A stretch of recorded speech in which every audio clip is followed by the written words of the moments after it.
पर जॾहिं चवे इहे बि चयो अथनि न, कंहिंखां पुछियो बि अलाह किथे आहे, कि न अॻियां आहे न पोयां आहे, न साॼे आहे न खाॿे आहे, न मथे आहे न हेठि आहे। अदा ॾिसूं घणियूं आहिनि, अतराफ़ घणा आहिनि? 6। साॼो, खाॿो, अॻियां, पुठियां, मथे, हेठि, अतराफ़ घणा थिया? ॾिसूं घणियूं थियूं? 6।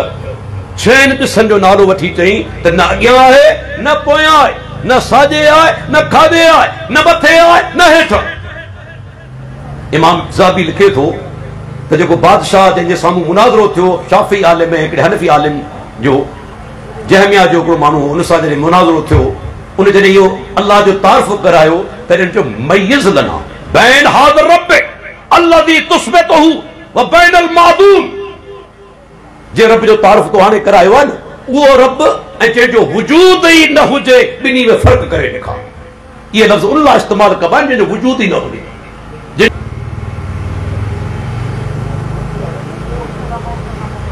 तव्हांजे शहर दादू में जमियत अहले हदीस सिंध जे तरफ़ां ही पहिरियों प्रोग्राम आहे जंहिंजो मस्जिद खां ॿाहिरि इनेकाद कयो वियो आहे। मक़सद ही आहे त दोस्तनि ताईं इहा ॻाल्हि पहुचाइजे त अहले हदीस जी दावत छा आहे, अहले हदीस कॾहिं खां आहिनि,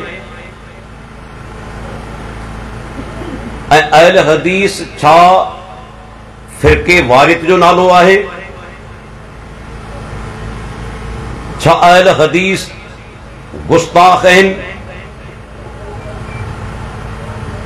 ऐं पंहिंजी तकरीर में महदूद वक़्त जे अंदरि कोशिश कंदुसि त इन्हनि सुवालनि जो जवाब तव्हांजे साम्हूं पेश कयो वञे। सभ खां पहिरीं ॻाल्हि त अल्लाह ताला इंसाननि जी रुश्द ऐं हिदायत जे लाइ अंबिया किराम जो सिलसिलो शुरू फरमायो। नबूवत एतिरे क़दर अहम आहे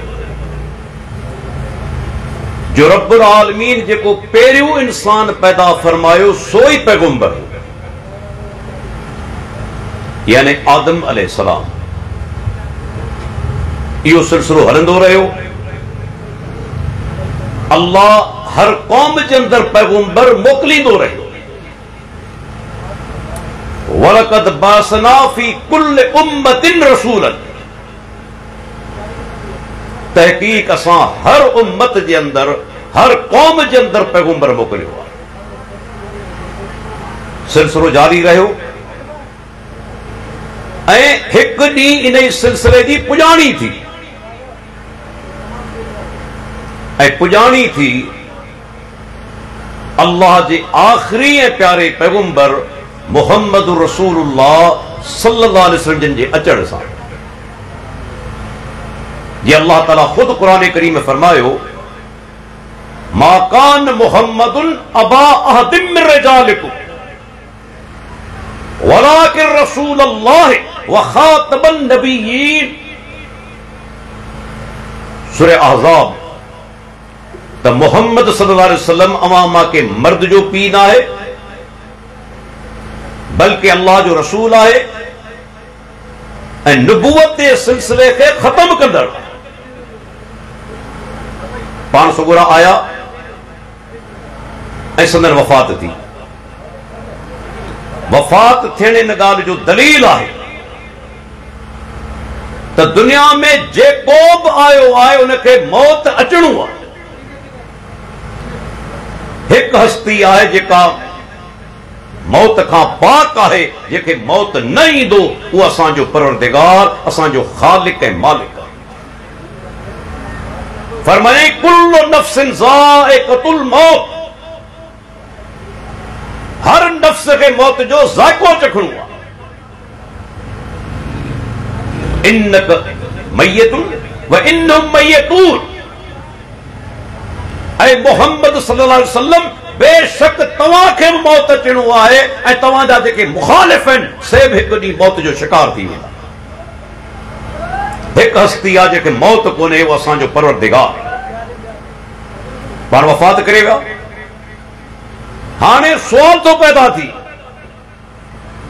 त ही दुनिया अल्लाह तो बहितर ॼाणे केतिरा साल अञा हलंदी, कॾहिं क़यामत ईंदी अल्लाह खां सवाइ कंहिंखे बि मालूम न। हता कि तव्हां ॾिसो अल्लाह जो प्यारो पैगंबर सही बुखारी जी हदीस आहे, पाण मौजूद आहिनि। जिब्राईल अलैहिस्सलाम इंसानी सूरत में आयो आहे दीन समझाइण जे लाइ। उनमें हिकिड़ो सुवाल करे थो त अल्लाह जा रसूल ॿुधायो क़यामत कॾहिं ईंदी? पाण फरमाईंदा मल मसऊल अनहा बिआलम मिन अस्साइल। जंहिंखां सुवाल कयो पियो वञे उहो सुवाल करण वारे खां वधीक कोन थो ॼाणे। माना मूंखे बि एतिरी ॼाण न आहे त क़यामत कॾहिं ईंदी। जो दलील आहे त अल्लाह खां सवाइ को आलिमुल गैब कोन्हे। छा तव्हीं सोचे सघो था त नऊज़ बिल्लाह अल्लाह जो नबी ग़लत ॻाल्हि करे? पाण त सादिक हुआ न, फरमाइनि था मूंखे मालूम न आहे त क़यामत कॾहिं ईंदी। हत्ता कि हदीस में अचे थो जामे तिरमिज़ी मुस्नद अहमद, इसराफील अलैहिस्सलाम उहो मलाइक जेको पंहिंजे हथ में खणी बीठल आहे, सूर हुक्म थींदो, सूर फूकींदो, क़यामत क़ाइम थी वेंदी। उनजो हिकिड़ो कन अल्लाह जे अर्श ॾांहुं लॻल, हथ में सूर अथसि, पर उन मलाइक खे ख़बर कोन्हे त रब जे तरफ़ां हुक्म कॾहिं थींदो। अल्लाह ई ॼाणे थो त क़यामत कॾहिं ईंदी। हाणे ही दुनिया हले पई, अञा हलंदी रहंदी।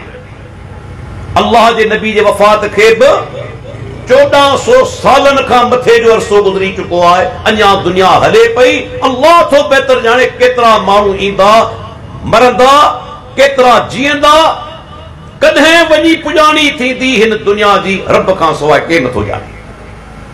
पर इंतहाई अहम सुवाल, पैगंबर वफ़ात करे वियो, हाणे हक़ माण्हुनि ताईं पहुचे कीअं? दुनिया जी बका हक़ सां आहे, हक़ सां दुनिया जी बका आहे। ऐं हक़ छा खे चइबो आहे? इहो पुछूं क़ुरान हदीस खां न। कुरान में अल्लाह ताला सूरह मोहम्मद जे अंदर पहिरिएं रुकू में फरमायो वल्लज़ीन आमनू वअमिलुस सालिहात व आमनू बिमा नुज़्ज़िल अला मुहम्मदिन व हुवल हक़्क़ु मिन रब्बिहिम। सूरह मोहम्मद की आयत नंबर 2। त जिन माण्हुनि ईमान आंदो ऐं नेक अमल कयाऊं ऐं उन शइ ते ईमान आंदाऊं जेका अल्लाह जे तरफ़ां संदसि पैगंबर ते नाज़िल थी, उहा शइ हक़ आहे। मालूम थियो क़ुरान हक़ आहे छो त नाज़िल थियो अल्लाह जे रसूल ते। ॿी शइ कहिड़ी हक़ आहे? अल्लाह जे नबी जो शान ॿुधंदा वञो ऐं रब तकबर खां बचाए। इहो हक़ीक़ी शान तव्हांखे सवाइ आयल हदीस स्टेज ते खां सवाइ ॿी जाइ तां नथा ॿुधी सघो। तकबर कोन्हे, अल्लाह बचाए, हक़ीक़त आहे। ॿी जाइ ते कूड़ा किसा हूंदा, नंढ कथाऊं हूंदियूं, कहाणियूं हूंदियूं। असां इन स्टेज ते ज़िम्मेवार आहियूं। हिकु हिकु हवालो असां खां तलब करे सघो था, साईं जेका ॻाल्हि तव्हां बयानु कई दलील किथे आहे? तव्हांखे सुवाल जो हक़ आहे। अल्लाहु अकबर। अल्लाह जो प्यारो पैगंबर मोहम्मद रसूलुल्लाह सल्लल्लाहु अलैहि वसल्लम सुनन नबी दाऊद हदीस आहे, पाण जेका बि ॻाल्हि कंदा हुआ, हिकिड़ो सहाबी अब्दुल्लाह बिन अमर बिन आस रज़ी अल्लाह अन्हुमा संदन हर ॻाल्हि नोट करे लिखे पियो। संदन नज़र पइजी वई, अल्लाह जो रसूल बि ॾिठो, मने कोन कयूं। पर कुझु माण्हू कुरैश जेके हुआ उहे हली आया अब्दुल्लाह बिन अमर बिन आस वटि। कुझु माण्हू हली आया ऐं उन्हनि छा चयो? अबू दाऊद जा लफ़्ज़ गौर सां ॿुधंदा हलो। अब्दुल्लाह अल्लाह जो नबी इंसान आहे, अज केतरा मुसलमान असांजा भाइर आहिनि जेके चवनि था पैगंबर इंसान कोन्हे। अजीब ॻाल्हि आहे। या त इंसान जो अकुल ई तस्लीम कोन थो करे। जेकॾहिं इंसान न हुजे हा असांजे लाइ आइडियल कीअं बणिजे हा। लक़द कान लकुम फी रसूलिल्लाहि उसवतुन हसना। अल्लाह ताला फरमाए थो मुसलमानो तव्हां जे लाइ सुहिणो नमूनो आइडियल जेकॾहिं आहे त मुहम्मद रसूलुल्लाह सल्लल्लाहु अलैहि वसल्लम आहे। पाण इंसान न हुजनि हा असां इंसाननि जे लाइ नमूनो कीअं बणिजनि हा। असां लाइ जिन नमूनो कोन थींदो, मलाइक नमूनो कोन थींदो, इंसान जे लाइ नमूनो इंसान ई थींदो। चवण वारा चवनि पिया त अल्लाह जो नबी इंसान आहे। अब्दुल्लाह बिन अमर बिन आस इनकार कयो त न इंसान कोन्हे, इनकार कयो। कॾहिं कॾहिं वरी चयो वेंदो आहे त साईं इंसान आहिनि, बशर आहिनि, पर पाण खे कोन्हे चवणो। इहो वॾी दलील आहे। इन में को वज़न आहे बशर पर पाण खे कोन्हे चवणो। नऊज़ बिल्लाह छा बशर लफ़्ज़ में तौहीन आहे? छा इन में का तनकीस आहे? हवालो वरी पेश कंदो हलां सैयदा आयशा रज़ी अल्लाह अन्हा जो। के माण्हू पुछियो त उम्मुल मोमिनीन पाण सगुरा घर जो कमकार कंदा हुआ या न? आम तौर ते तस्वुर इहो हूंदो आहे त वॾो माण्हू पंहिंजे घर में कमु कोन कंदो आहे। तॾहिं चयईं त हा कान यहलो शातहू पंहिंजी बकरी जो खीर ॾुहंदा हुआ। वयफली सोबहू कपड़े खे चेक कंदा हुआ, जांच कंदा हुआ, जूं वग़ैरह त चढ़ी कोन वई आहे। वयख्दिबु नफ्सहू पंहिंजो कमु पाण कंदा हुआ। वकान बशरम मिनल बशर तिरमिज़ी जी रिवायत। पाण इंसान न बजाए के इंसान हुआ। चवे केर पई? सैयदा आयशा रज़ी अल्लाह अन्हा। बशर हुजण तौहीन कोन्हे। इन बशर खे मलाइकनि सजदो कयो आहे अल्लाह जो कब्ज़ा। अब्दुल्लाह खे चवण लॻा पाण सगुरा बि इंसान आहिनि। कॾहिं गुस्से में हूंदा आहिनि, कावड़ में हूंदा आहिनि, कॾहिं ख़ुशी में हूंदा आहिनि। थी सघे थो कावड़ में हुजनि ऐं ज़बान मां का ॻाल्हि निकिरी वञे तंहिंजे करे हर ॻाल्हि अल्लाह जे प्यारे पैगंबर लिखंदो न वञो। अब्दुल्लाह लिखण बंदि करे छॾियो। ॻाल्हि पए थी अल्लाह जे रसूल ताईं। पाण घुराइनि था। पाण अब्दुल्लाह छो हाणे हर ॻाल्हि छो कंदो लिखी? अल्लाह जा रसूल पाक माण्हुनि मूंखे चयो तव्हां बि इंसान आहियो। कॾहिं कावड़ में, कॾहिं ख़ुशी में थी सघे थो कावड़ जे अंदरि ज़बान मां कहिड़ी ॻाल्हि निकिरी वञे तंहिंजे करे हाणे आउं तव्हांजी हर ॻाल्हि कोन थो लिखां। हाणे जवाब ॿुधजो उन अज़ीम पैगंबर जो छा उनजो मक़ाम आहे ऐं मुंहिंजी दावत आहे तव्हां दोस्तनि खे। अहिड़ो इंसान मूंखे को ॿियो त ॾेखारियो, अहिड़ो इंसान ॿियो त ॾेखारियो। पाण फरमाईंदा उक्तुब अब्दुल्लाह लिखंदो वञ वल्लज़ी नफ़्सी बियदिही मा यख़रुजु मिन्हु इल्ला हक़। पंहिंजी ज़बान मुबारक ॾांहुं इशारो करे चवनि था अब्दुल्लाह हिन ज़बान मां सवाइ हक़ जे ॿी का बि ॻाल्हि कोन निकिरे। आहे को इंसान ॿियो जो इहे दावा करे?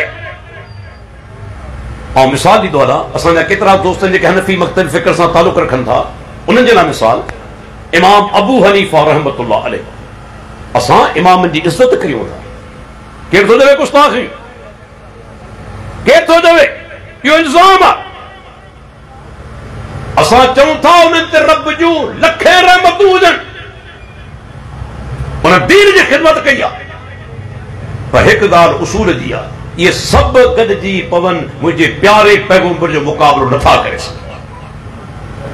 उन ते रब जे तरफ़ां वही नाज़िल थी आहे। इहा वही के ॿिए ते नाज़िल कोन्हे थी। वाक़ियो पेश कंदो ना वरी हवालो इमाम यहया बिन मईन अज़ीम मुहद्दिस आहे। उनजी किताब तारीख़ इब्न मईन सही सनद सां वाक़ियो मौजूद आहे। इमाम अबू हनीफा जो शागिर्द काज़ी अबू यूसुफ चवे थो त इमाम साहब जेका बि ॻाल्हि कंदो हो ऐं उनखे नोट कंदो हुअसि, लिखंदो हुअसि। हिकिड़ी इमाम साहब जी नज़र पइजी वई त अबू यूसुफ मुंहिंजी हर ॻाल्हि नोट पियो करे। अल्लाहु अकबर। ॾिसो फ़र्क़ पैगंबर जो उम्मती जो, पैगंबर उम्मती जो फ़र्क़ महसूस करियो। ॿिया केतिरा ई फ़र्क़ आहिनि। अल्लाह जो नबी चवे थो लिखंदो वञ, लिखंदो कर। अबू हनीफा रहमतुल्लाह अलैह छा थो चवे, वैहक या याकूब ला तक्तुब कुल्ल मा तस्मउ मिन्नी इन्नमा अना बशरुन अरा रायल यौम वतरकू गदा। अबू यूसुफ आऊं इंसान है, अज मुझी हिकु फतवा है, सुभाणे ॿी फतवा, दलील मिली वेंदो आहे, पहिरीं फतवा खां रुजू करे वठंदो आहे। तंहिंजे करे हर ॻाल्हि न लिख। इमाम अबू हनीफा शागिर्द खे हर ॻाल्हि लिखण खां रोके छॾियो ऐं मुंहिंजे प्यारे पैगंबर सहाबी खे हुक्म ॾिनो हर ॻाल्हि लिखंदो वञ। इमाम साहिब फतवाऊं वे बाद में रुजू करे वरिताई। तव्हां खोलियो हिदाया दुरे मुख्तार, इमाम साहब जी पहिरियों ई फतवा हुई तो घोड़ो मकरू आहे, घोड़ो खाइण मकरू आहे। अहल हदीस ने चवंदा आहिनि अदा घोड़ो हलाल आहे त माण्हू मज़ाक कंदा हुआ, खाई ॾेखार। हाणे यूट्यूब ते वञो ॾिसो, ये जेके स्टेट्स आहिनि जेके अलॻि थियूं सोवियत यूनियन खां, इन्हनि जे अंदरि अॼु वञी तव्हां ॾिसो मुस्लमान छा गैर मुस्लिम बि घोड़ो खाइनि पिया, मुस्लमान बि खाइनि पिया। कॾहिं वरी चवंदा आहिनि साईं पोइ कुर्बानी छो कंदा करियो? छा हर हाल हलाल जानवर जी कुर्बानी थींदी आहे? छा मूंखे जवाब ॾे, हर हलाल जानवर जी कुर्बानी थींदी आहे? हरण बि हलाल आहे, कुर्बानी कंदे? नील गाय रोज बि हलाल आहे, कुर्बानी कंदे? कुर्बानी चइनि जानवरनि जी सिर्फ़ थींदी जेका क़ुरान हदीस मां साबित आहे। हलाल केतिरा ई आहिनि, कुर्बानी चइनि जानवरनि। ढगी उन में मेह बि शामिल आहे, बकरी, रिढ ऐं उठ, 4 जानवर कुरान हदीस मां साबित आहिनि जिनकी कुर्बानी आहे। बाक़ी जानवर हलाल आहिनि पर कुर्बानी कोन थींदी। घोड़ो हलाल आहे। अल्लाह जे रसूल केतिरो हदीस, मुंहिंजो पूरो किताब लिखियलु आहे, इंशाअल्लाह जल्दी अचे पियो। मूंखे यादि आहे मेड़ जेकॾहिं मौलवी साहब सां मुंहिंजो तहरीरी मुनाज़रो थियो 2010 जे अंदरि, जेके माण्हू विच में हुआ अल्लाह जे फज़ल करम सां जो अहल हदीस थी चुका आहिनि, जवाब न ॾेई सघियो। इंशाअल्लाह जल्दी 2024 में किताब मुंहिंजो अचे पियो, उन में पूरा दलाइल बि पेश कया आहिनि त घोड़ो कीअं हलाल आहे, कुरान हदीस में। इमाम अबू हनीफा पहिरियां ई चवंदो हो मकरू आहे। ऐं मज़ेदार ॻाल्हि ॿुधाई थो वञा नाले ख़ातिर, त इमाम साहब जा ॿई शागिर्द काज़ी अबू यूसुफ, इमाम मोहम्मद शुरू खां ई चवंदा हुआ त हलाल, शुरू खां ई। ऐं इहा बि ॻाल्हि अजीब आहे त ॿिन्ही शागिर्दनि जी, मौलाना अब्दुल हई लखनवी लिखे थो उम्दतुर रिआया जे अंदरि, इमाम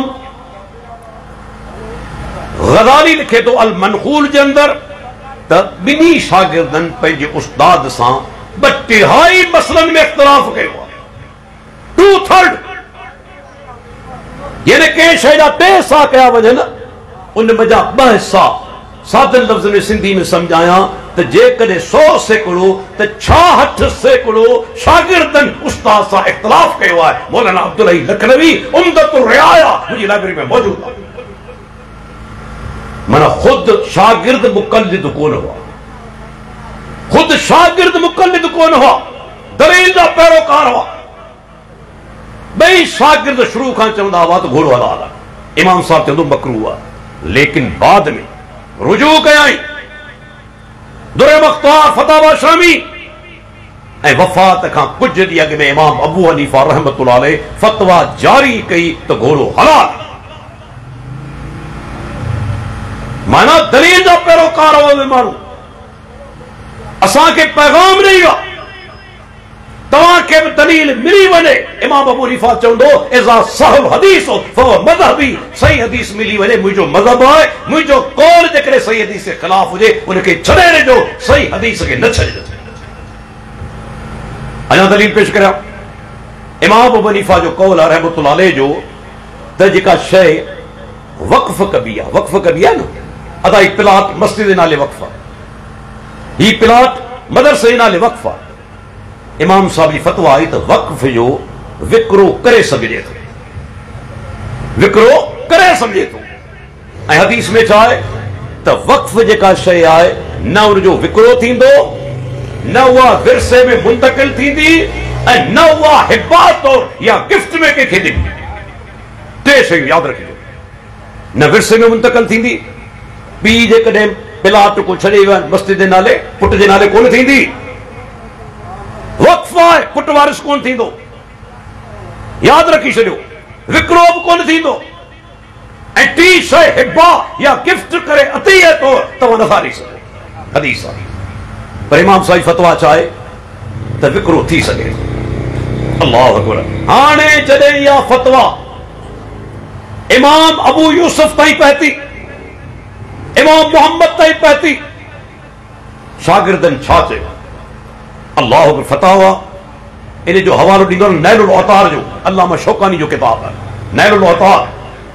उन जे अंदरि हवालो मौजूदु आहे त जॾहिं इहा फतवा शागिर्दनि ताईं पहुती, शागिर्दनि छा चयो? लो बलग हादल हदीस अबा हनीफत लरजा अन बैल वक्फ। जेकॾहिं हदीस असांजे उस्ताद ताईं पहुची वञे हा त पंहिंजी फतवा खां रुजू करे वठे। इहा फतवा कोन ॾे हा त वक़्फ़ जो विकिरो थी सघे थो, इन खां रुजू करे वठे हा। शागिर्द चवनि था इन मां दलील मिलियो त इहे माण्हू हक़ जा पैरोकार हुआ। हा जेकॾहिं कॾहिं कॾहिं उनजी फतवा हदीस जे ख़िलाफ़ थी आहे त छाजे करे? असांजो हुस्न ज़न इहो आहे त उन्हनि ताईं हदीस न पहुती। तारो सम्झ में आई? अॼु हदीसूं पाण वटि मौजूदु आहिनि किताबी सूरत में। उन वक़्तु अञा किताबी सूरत में मौजूदु कोन हुयूं। सहाबा किराम जा माण्हू बि हर वक़्तु अल्लाह जे नबी जा आॾो मौजूदु कोन हूंदा हुआ। मौजूदु न आहे, हदीस रहिजी वई, हदीस न पहुती। पर जॾहिं पहुचंदी हुई रुजू करे वठंदा हुआ, दलील जा पैरोकार हुआ। उहो ई तरीक़ो जेको अहले हदीस जो। असां कॾहिं चयो त असांजो आलिम जेका ॻाल्हि करे थो 100 सैकड़ो उनजी पैरवी करणी आहे? न, उन जी बि तव्हां तहक़ीक़ कयो। कुरान हदीस मुताबिक़ फतवा आहे त क़बूल कयो। कुरान हदीस जे ख़िलाफ़ असांजो आलिम बि चवे उनजी ॻाल्हि खे दीवार सां। कॾहिं ईअं न सम्झो डॉक्टर अब्दुल हफीज़ जेकी कुझु चवे पियो सो ई हक़ आहे। न, तहक़ीक़ कयो। कुरान हदीस जे ख़िलाफ़ आहे, असांजी ॻाल्हि खे दीवार सां। सहाबा खां बि ग़लतियूं थी वई बादोका। हवालो असुनन अल कुबरा बैहक़ी जो, मुसन्नफ अब्दुल रज़ाक जो, टियों हवालो मुअत्ता इमाम मालिक जो ऐं शेख अलबानी जे शागिर्द रहमतुल्लाह अलैह जे शागिर्द सलीम हिलाली हफ़िज़हुल्लाह अञा जीअरो आहे। मुअत्ता जी तहक़ीक़ जे अंदरि इन हदीस खे सही चवे। उहा कहिड़ी ॿुधंदा हलो, शरई मसलो बि आहे, नाले जो बि आहे, मालूमात बि आहे, रहनुमाई बि आहे ऐं दलील इन में मौजूदु आहे त बाज़ औक़ात वॾे सहाबी खां बि हदीस रहिजी सघे थी सघे थो न पहुती वञे। वाक़ियो कीअं पेश आयो? सैयदना उस्मान बिन अफ़्फ़ान जो दौरे ख़िलाफ़त आहे।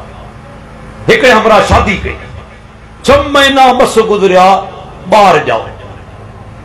मुड़ुस खे शक पइजी वियो त माई अॻे ई हमल सां हुई, निकाह खां अॻु में ई हमल हो, वरना 6 महीननि जो ॿार कीअं ॼमंदो? सो उन मुक़दमे खे खणी आयो सैयदना उस्मान बिन अफ़्फ़ान जे दरबार में।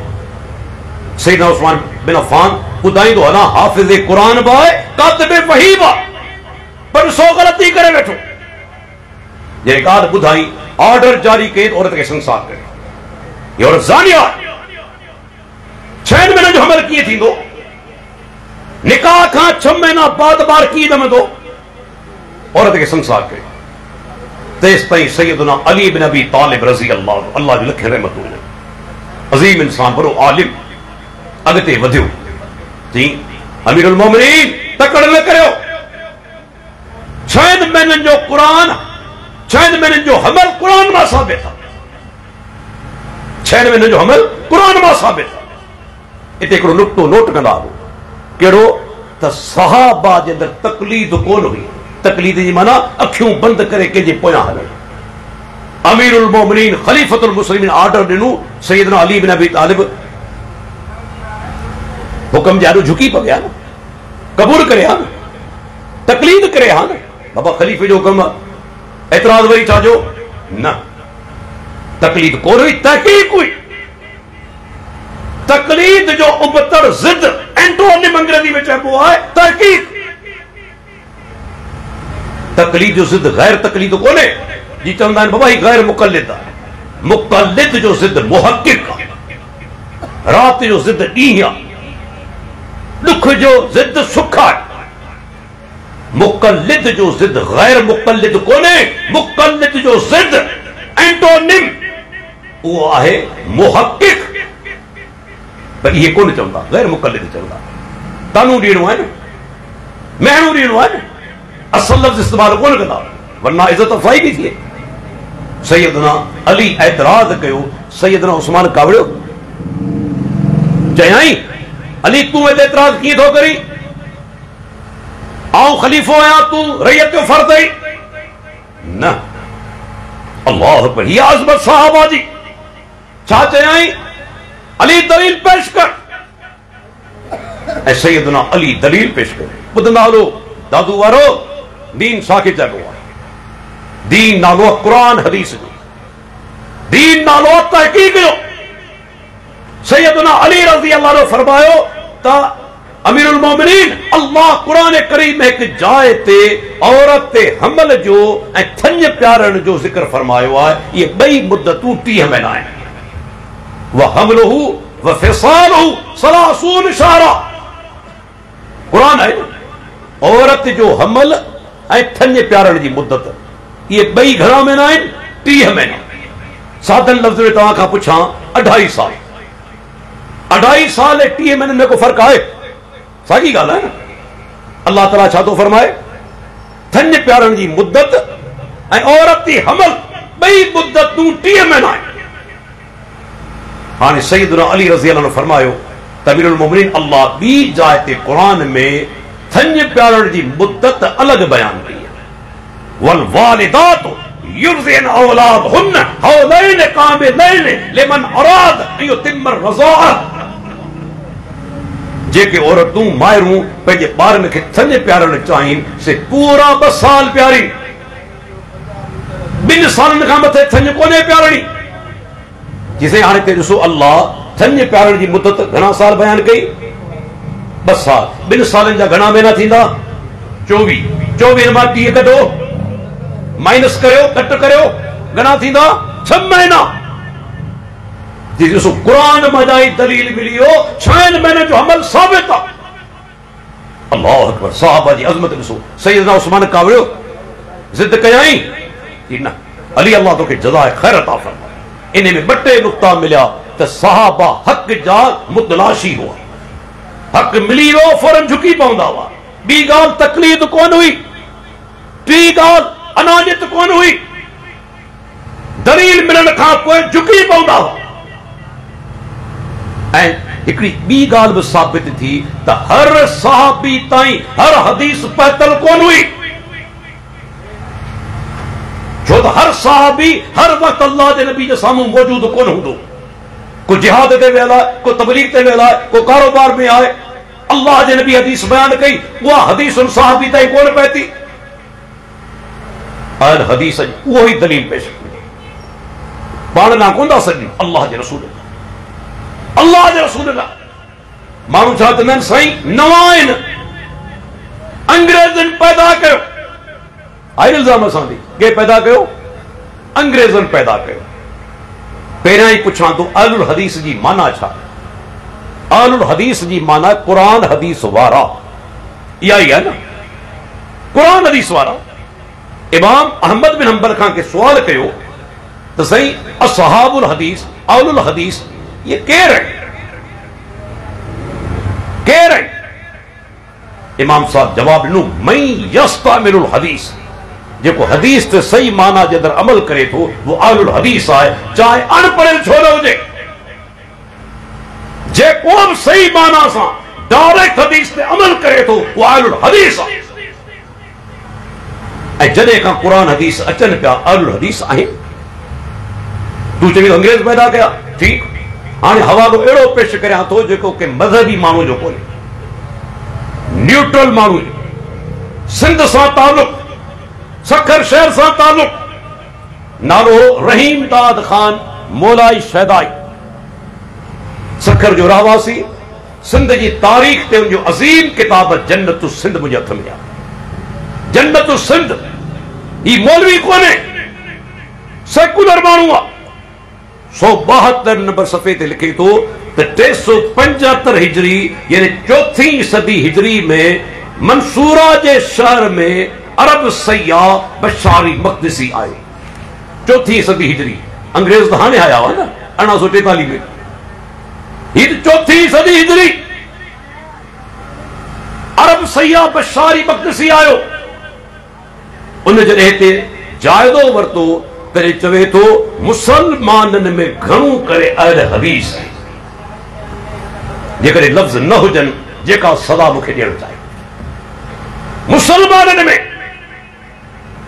बशारी मक़दिसी ईअं कोन चयो त उलमा जे अंदरि घणा जेके अहल हदीस आहिनि, उलमा जी ॻाल्हि कोन्हे, मुसलमाननि जी आम मुसलमान जी ॻाल्हि आहे त आम मुसलमाननि में घणो करे अहल हदीस आहे। ऐं उहो ई मसलक जेको अल्हम्दुलिल्लाह असांजो अॻिते छा थो लिखे त इहे माण्हू सिधे ऐं सही मसलक ते आहिनि, नेक ऐं पाक दामिन आहिनि। सिधो ऐं सही मसलक कंहिंजो आहे? ॿियनि वटि त वर वकड़ आहिनि न। हुन हीअं चयो आहे काल फलानुन फलाणे ही चयो आहे। अल्हम्दुलिल्लाह असां चवंदा आहियूं काल अल्लाह ताला व काल रसूलुल्लाह सल्लल्लाहु अलैहि वसल्लम। हीउ हवालो जेको पेश कयमि, इन ई हवाले खे हिंदुस्तान जो मशहूर हनफी आलिम मौलाना सैयद सुलेमान नदवी पंहिंजे किताब अरब हिंद के तालुकात में आंदो आहे, मूं वटि मौजूद आहे। इहो हवालो आणे को जुमलो छा थो चवे उर्दू जे अंदरि, चवे तो उस दौर के अंदर सिंध में अहल हदीस का होना इंतहाई हैरत अंगेज बात है। उन दौर के अंदर सिंध में अहल हदीस जो हुजण इंतहाई हैरत अंगेज ॻाल्हि। वो तव्हां चओ था अंग्रेज पैदा कयो, ही किथां आया? ही चवण वारो केरु आहे? हिकिड़ो न्यूट्रल माण्हू, अञा हिकिड़ो दलील कॉमन सेंस जो। सिंध फतह थी 93 हिजरी में, मोहम्मद बिन कासिम दाख़िल थियो। हूं तो मुसलमान थोड़ा घणा अॻे मौजूद हुआ, पर स्टेट जी हैसियत सां एज अ पावर मुसलमान दाख़िल थिया 93 हिजरी में। शिकस्त आई राजा ॾाहिर खे, मुसलमान जी हुकूमत क़ाइम थी। ऐं पुछणु चाहियां थो मोहम्मद बिन कासिम मुसलमान जॾहिं सिंध में दाख़िल थिया तॾहिं कहिड़ो इस्लाम खणी आया? कहिड़े मकतब फिक्र जो इस्लाम हो? छा हनफी, मालिकी, शाफी, हंबली? न, उहे इस्लाम खणी आया कुरान हदीस वारो। कुरान हदीस वारो इस्लाम खणी आया। त इहो चवनि त ही नई जमात आहे, इहो वॾो बहतान आहे। हुन खां पोइ ॿियो नुक़्तो अदा अहल हदीस सॾण फिरके वारियत आहे। जवाब मूंखां वठो, फिरको चइबो छा खे? अरबी ज़बान जो लफ़्ज़ आहे फिरकतुन, अरबी ज़बान जो लफ़्ज़ आहे, सिंधी जो कोन्हे, जंहिंजी माना आहे जमात, टोलो। जमात या टोलो। हाणे इहा उनजी लुग़वी माना, पर उनजी इस्तिलाही माना, शरई माना छा आहे त फिरको उहो आहे जेको दीन इस्लाम जे बुनियाद खां हटी वञे, बुनियादी तालीम खां हटी वञे, कुरान हदीस खां हटी वञे, उहो आहे फिरको। हाँ, अहल हदीस अल्हम्दुलिल्लाह उन माना में फिरको कोन्हे, इस्तिलाही माना में फिरको कोन्हे, लुग़वी माना में आहे जमात आहे, टोलो आहे। लेकिन इस्तिलाही माना जे अंदरि अहल हदीस उन शइ ते क़ाइम आहिनि जेका कुरान हदीस जे अंदरि मौजूद आहे। असां कंहिं उम्मती खे पंहिंजो अॻवान कोन बनायो आहे त बाबा हर ॻाल्हि जी तस्लीम कबी। असां पंहिंजो पाण खे कंहिं शहर ॾांहुं मनसूब कोन कयो आहे, मनसूब कयो आहे दीन जे बुनियाद ॾांहुं। अञा दलील पेश कयां, को माण्हू चवंदो सही अल्लाह कुरान में नालो मुस्लिम रखियो आहे। सूरह हज जो आख़िरी रुकू हुव सम्माकुमुल मुस्लिमीन मिन क़ब्ल व फी हाज़ा। अल्लाह तव्हांजो कुरान में ऐं अॻियनि किताबनि में नालो मुस्लिम रखियो आहे। ठीकु, अल्लाह फरमाए थो अल्लाह तव्हांजो नालो रखियो आहे मुस्लिम हिन किताब यानी कुरान में, अॻियनि किताबनि में। माना अॻियां किताब जेके ईसा अलैहिस्सलाम जा सही पैरोकार हुआ से बि मुस्लिम, मूसा अलैहिस्सलाम जा सही पैरोकार बि मुस्लिम हुआ, को शक कोन्हे। के माण्हू ग़लत फहमी जो शिकार हूंदा आहिनि, ॿुधाईंदो हलां, सम्झंदा आहिनि त शायदि इस्लाम जी इब्तिदा अल्लाह जे रसूल खां थी आहे। न दा, इस्लाम पहिरीं ॾींहं खां आहे, जॾहिं खां आदम अलैहिस्सलाम दुनिया में आयो। हर पैगंबर मुस्लिम हो, मुसलमान हो। अल्लाह जे नबी जे अचण खां पोइ तकमील थी आहे, पुॼाणी थी आहे। मक़सद इहो कोन्हे त इब्तिदा थी आहे, पुॼाणी थी आहे। सभु पैगंबर मुस्लिम हुआ। हाणे अल्लाह खुद फरमायो तो अल्लाह ने जो नालो मुस्लिम रखियो आहे इन किताब के अंदर, अॻिली किताबनि जे अंदर। पर रब्बुल आलमीन खुद वरी छा थो चवे, वरी यहूद नसारा के अल्लाह छा थो चवे, या अहलल किताब, ऐ किताब वारो। अल्लाह ईसाईन के छा थो चवे, वल याकुम अहलुल इंजील, ऐ इंजील वारो तव्हां उन शइ मुताबिक फैसलो करियो जेका अल्लाह नाज़िल कई। अल्लाह अकबर, वही फैसलो करियो, वही फैसलो करियो। जे रब चयो त नालो मुस्लिम आहे, उन रब खुद ईसा अलैहिस्सलाम जे सही पैरोकारनि खे अहले इंजील चयो आहे ऐं ईसा अलैहिस्सलाम ऐं मूसा अलैहिस्सलाम जे सही पैरोकारनि खे अहले किताब चयो। बुनियादी किताबनि ॾांहुं अल्लाह मंसूब कयो आहे। अहले हदीस के नाम मंसूब कनि था पंहिंजो पाण खे, क़ुरान हदीस ना, क़ुरान हदीस आहिनि दीन जो बुनियाद। असां पंहिंजो पाण खे दीन जे बुनियाद ॾांहुं मंसूब कयो आहे। जी अल्लाह खुद फरमाए थो अहले किताब अहलुल इंजील। इनमें फिरके वारे शादी आहे। ऐं हिकिड़ो मुंहिंजो नुक़्तो यादि करे छॾियो, ज़हन में वारे छॾियो, तारीख़ जे अंदर अॼु ताईं कॾहिं को बि फिरको सिर्फ़ नाले सां कोन ठहियो आहे, सिर्फ़ नाले रखण सां कॾहिं फिरको कोन ठहियो आहे। फिरको हमेशा ख़ासि अक़ाइद जे तहत वजूद में ईंदो आहे, खास अकीदा हूंदा आहिनि। हाणे अहल हदीस अकीदा छा आहिनि? छा पंहिंजे तरफ़ां आहिनि?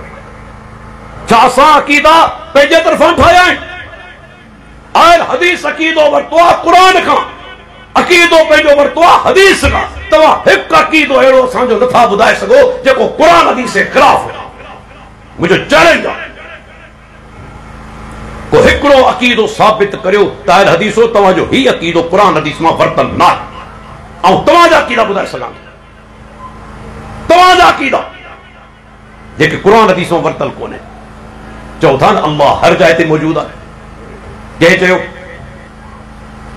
कंहिं चयो सही क़ुरान में वहो माकुम ऐन मा कुंतुम, तव्हां जिते बि हुजो अल्लाह तव्हां सां गॾु आहे। छा गॾु हुजण मां मुराद ज़ाती लिहाज़ खां गॾु हुजण? अरबी छा सिंधी में माना या कोन्हे? अरबी छा सिंधी में भी माना कोन्हे त गॾु हुजण मां मुराद माण्हू सम्झे जिस्मानी तौर ते गॾु हुजण। हर जगह ते इहा माना कोन्हे। बिलफर्ज़ तव्हीं दोस्तनि खे चवंदा आहियो न, अदा ॻाल्हि ॿुध, वञ फलाणी जगह ते आउं तोसां गॾु आहियां, चवंदा आहियो न, हूंदा पंहिंजे घर में आहियो, मुंहिंजी ताक़त तोसां गॾु आहे, मुंहिंजी मदद तोसां गॾु आहे, हिमायत तोसां गॾु आहे, वञी मुक़ाबिलो करां तोसां गॾु आहियां, हालांकि वेठो पंहिंजे घर आहे। अल्लाह ताला क़ुरान में फरमायो न, तव्हां सचनि सां गॾु थियो। इन जी माना तव्हां इहा वठंदो, सचा जेॾां वञनि तव्हां गॾु हुजो। हू घर वञे पियो तव्हीं घर में वञो, गॾु हुजण मां मुराद इहा थींदी, वठंदो इहा माना? कंहिंमें जुरत आहे जो इहा माना वठे त सचनि सां गॾु हुजो? इहा माना वठे त जिस्मानी तौर ते हर वक़्तु आउं सचे सां गॾु हुजां? माना आहे तव्हां जेको उनजो रस्तो अपनायो, उन्हनि जी मदद में, नुसरत जे अंदर, त अल्लाह ताला मदद जे लिहाज़ खां, नुसरत जे लिहाज़ खां असां सां गॾु आहे ऐं इल्म जे लिहाज़ खां। छो जेका आयत मूं पढ़ी अॼु ताईं इहो मुंहिंजो चैलेंज आहे। हर मकतब फिक्र जो दोस्त ते वेठल आहे, इहो मुंहिंजो चैलेंज आहे, मुंहिंजो कर्ज़ लाइ वञे। मूंखे हिकिड़ो आलिम ॾेखारियो, चाहे उनजो हनफी मज़हब सां तालुक़ हुजे पुराणो आलिम, चाहे उनजो शिया मज़हब सां तालुक़ हुजे पुराणो आलिम, चाहे उनजो के ॿिए मज़हब सां तालुक़ हुजे, जे क़ुरान जी आयत वहुव माकुम ऐन मा कुंतुम मां दलील वठी चयो हुजे त अल्लाह ज़ात जे लिहाज़ खां सभिनी सां गॾु आहे। कंहिंमें ज़रूरत? शिया आलिम आहे अल्लामा तबरसी, उनजो तफ़सीर मूं वटि आहे मजमुल बयान, 10 जिल्दनि में। मजमुल बयान जे अंदरि अल्लामा तबरसी इहा आयत आणे चवे थो, इन मां मुराद आहे अल्लाह जो इल्म। हनफी उलमा जेके बि अल्लामा आलूसी ॾिसो, रूहुल बानी जे अंदरि, दौरे जदीद जे अंदरि, तव्हांजा जेके बि आलिम आहिनि, हर आलिम हत्ता के बरेलवी आलिम बि, मशहूर बरेलवी आलिम अहमद रज़ा खान बरेलवी साहब, मुफ्ती अहमद यार नईमी, इन जो तर्जुमो तफ़सीर वटि मौजूद आहे। इहा आयत आणे साइड में मुफ्ती अहमद यार नईमी साहब लिखे थो, मुराद आहे अल्लाह जो इल्म, ज़ात कोन्हे मुराद, पूरी तारीख़ जे अंदर हिकिड़ो सहाबी ताबई ताबई तव्हां नथा ॾेखारे सघो जे चयो हुजे तिन आयत मां मुराद आहे अल्लाह जी ज़ात हर कंहिं सां गॾु आहे के या माना कोन बातिल माना उनजी ज़ात अर्श ते मुस्तवी कॾहिं कॾहिं चवंदा आहिनि सही इहो कोई इल्मी मसलो आहे छो था छेड़ियो छेड़ण जी ज़रूरत कहिड़ी आहे यादि रखो ख़ाली इल्मी मसलो कोन्हे अक़ीदे सां ताल्लुक़ आहे जंहिंखे इहा ख़बर कोन्हे त मुंहिंजो रब किथे आहे महबूद किथे आहे पंहिंजे रब सां ताल्लुक़ कीअं ॻंढींदो ताल्लुक़ क़ाइम कीअं कंदो इमाम इब्न क़य्यिम लिखियो आहे न तरीक़ुल हिजरतैन जे अंदर जॾहिं मोमिन जो अक़ीदो थी वञे त रब्बुल आलमीन अर्श ते मुस्तवी आहे पंहिंजे रब सां ताल्लुक़ ॻंढण जे अंदर उनखे का तकलीफ़ महसूस कोन थींदी पर जॾहिं चवे ईअं बि चयो अथनि न कंहिंखां पुछियो अल्लाह किथे आहे जी न अॻियां आहे न पोयां आहे न साॼे आहे न खाॿे आहे न मथे आहे न हेठि आहे अदा ॾिसूं घणियूं आहिनि अतराफ़ घणा आहिनि छह साॼो खाॿो अॻियां पुठियां मथे हेठि अतराफ़ घणा थिया ॾिसूं घणियूं थियूं छहनि ॾिसनि जो नालो वठी चई त न अॻियां आहे न पोयां आहे न साॼे आहे न खाॿे आहे न मथे आहे न हेठि आहे इमाम ज़ाबी लिखे थो त जेको बादशाह जंहिंजे साम्हूं मुनाज़रो थियो शाफ़ी आलिम ऐं हिकिड़े हनफ़ी आलिम जो जहमिया जो हिकिड़ो माण्हू हुन सां जॾहिं मुनाज़रो थियो उन जॾहिं इहो अल्लाह जो तारीफ़ करायो तॾहिं चयो मय्यज़ लना बैन हाज़िर रब अल्लज़ी तुस्बितहु व बैन अल मादूम जे रब जो तारीफ़ तो हाणे करायो आहे न उहो रब ऐं जंहिंजो वजूद ई न हुजे ॿिन्ही में फ़र्क़ु करे ॾेखार इहे लफ़्ज़ उन लाइ इस्तेमालु कबा आहिनि जंहिंजो वजूद ई न हुजे जंहिंजो वजूद न हूंदो आहे पाण चवंदा आहियूं न अॻियां आहे न पोयां आहे न साॼे आहे न खाॿे आहे न मथे आहे न हेठि आहे तो त नऊज़ बिल्लाह रब जी ज़ात जो इनकार करे छॾियो ही त मादूम जूं सिफ़तूं आहिनि जेके अल्लाह जे लाइ बयानु करे ईंदो हा असांजो रब किथे आहे अल्लाह ओ अकबर अॼु तूं graduate MBBS BSc chartered accountant बी इंजीनियर तोखे इहा ख़बर कोन्हे मुंहिंजो रब किथे आहे तो 8 साल मदरसे में पढ़ियो है 8 साल मदरसे में तो लगाया है तो के इहा ख़बर कोने मुंहिंजो रब किथे आहे तोखां त वधीक ॼाणू इल्म वारी अड़ पढ़ियल औरत मुस्लिम शरीफ हदीस कई आहे मुंहिंजे साम्हूं सैयदना मुआविया बिन हकम जी हिकिड़ी बानी बकरियूं चारींदी बकरियूं चारींदे हिकु ॾींहुं हिकिड़ो बगड़ आयो बकरी खणी सैयदना मुआविया रज़ी अल्लाह अन्हु जॾहिं शाम जो ॻणप कई बकरी हिकिड़ी घटि निकिती औरत खां पुछाई बकरी केॾां वई चई त मूंखां बगड़ खणी कावड़ में थियो इंसान हो उनखे थप्पड़ वाए कढी जवाब हणी कढाई बाद में एहसास थिए सहाबा हुआ न पाण जहिड़ा कोन हुआ ग़लती करे बि पोइ ते वरी माना त बीह रहूं पेर ॿधी एहसास थियो त न औरत वीचारी जो कहिड़ो ॾोह बगड़ आयो खणी वियो औरत जो ॾोह कोन्हे तंहिंजे करे हाणे औरत खे आज़ादु करणो घुरिजे हिनखे आज़ादु करणु घुरिजे पानी आज़ादु करियां पर आज़ादु मोमिन खे कबो न हली वियो अल्लाह जे रसूल या रसूल अल्लाह मूंखां ग़लती थी वई मूं पंहिंजी बानी खे कावड़ में अची थप्पड़ वाए कढी हाणे आज़ादु करणु चाहियां अल्लाह जे नबी ईअं कोन चयो त मुआविया वञी आज़ादु करे छॾ न ॾिसो अक़ीदे जो इम्तिहान वरितो पियो वञे अक़ीदे जो टेस्ट थिए पियो वठण वारो मोहम्मद रसूलुल्लाह सल्लल्लाहु अलैहि वसल्लम औरत खे आंदो वियो अल्लाह जे रसूल जे साम्हूं ऐं प्यारे पैगंबर अक़ीदे जो इम्तिहान वरितो अक़ीदे जो इम्तिहान सिर्फ 2 सुवाल मुंतखब कया विया 2 सुवाल ॾंड ॾेई छॾियो ॿिन्ही सुवालनि खे पहिरियों सुवाल ऐन अल्लाह बानी मूंखे ॿुधाए अल्लाह किथे आहे पाण वटि चवंदा आहिनि न सही इहो सुवाल करणी फुज़ूल आहे अल्लाह किथे आहे नऊज़ बिल्लाह अल्लाह त ला मकान आहे ही उन जे बारे में सुवाल थींदो आहे जंहिंजो को मकान हुजे कॾहिं जाहिलाना दलील सही ॾिसो मकीन खां मकान वॾो हूंदो आहे तव्हां चओ था अल्लाह अर्श ते मुस्तवी आहे तंहिंजी माना नऊज़ बिल्लाह अर्श वॾो थी वियो अल्लाह नऊज़ बिल्लाह नंढो थी वियो दलील पेश कंदा आहिनि हिकिड़े जाहिल मौलवी टीवी ते वेही ॾेखारियो मोबाइल खणी बदवक़्त हेठि हुनजो बॉक्स रखियईं मथे मोबाइल रखियईं पोइ ॾिसो बॉक्स वॾो आहे मोबाइल खां अस्तग़फिरुल्लाह पेश दलील करे भी मिसाल के जिला अल्लाह ताला जिला अर्श जिला केड़ो वडो जुल्म केड़ो वडो जुल्म खबर तो अल्लाह जिला मिसाल पेश करना हराम नाजायज फला तज़रिबू लिल्लाहिल अमसाल इन्नल्लाह यअलमु व अंतुम ला तालमून। अल्लाह जला मिसाल पेश न कयो, अल्लाह जाने तो तभी नथा जाने। मिसाल तॾहिं पेश कबो जॾहिं उन जहिड़ो को हुजे। आहे न को मूंखे चवे सही डॉक्टर थी ॾेखार फलाणे डॉक्टर जहिड़ो, इंजीनियर थी ॾेखार फलाणे इंजीनियर जहिड़ो, छो त उहो आहे उन जहिड़ो आहे, अल्लाह जहिड़ो को आहे। लैस कमिस्लिही शैउन, उन जहिड़ी का शइ आई कोन्हे। वो मिसाल पेश कीअं कंदे, कीअं मिसाल पेश कंदे?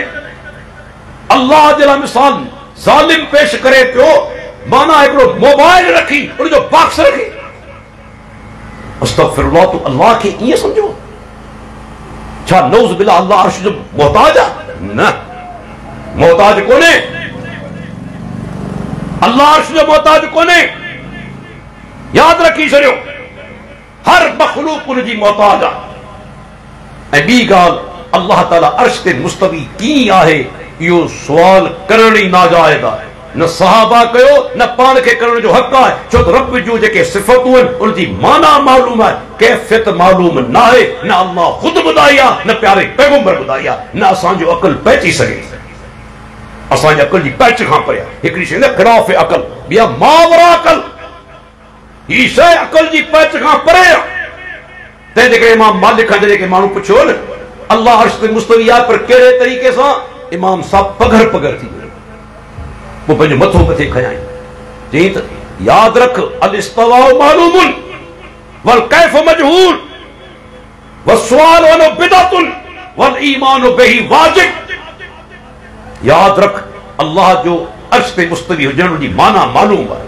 इस्तवा जी माना बुलंद थियण, माना मालूम आहे, अरबी लुगत में आहे।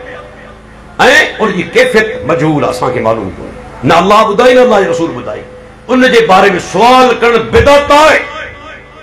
कॾहिं के साहबी अल्लाह जे रसूल खां कोन पुछियो। ऐं इन ते ईमान रखणु वाजिब आहे, सुवाल करणु बिदअत आहे। अॻिते छा चयईं? साथियुनि खे सॼाईं, अख़रिजू, कढोसि ॿाहिरि, अंत साहिब बिदअतिन, तूं बिदअती आहे।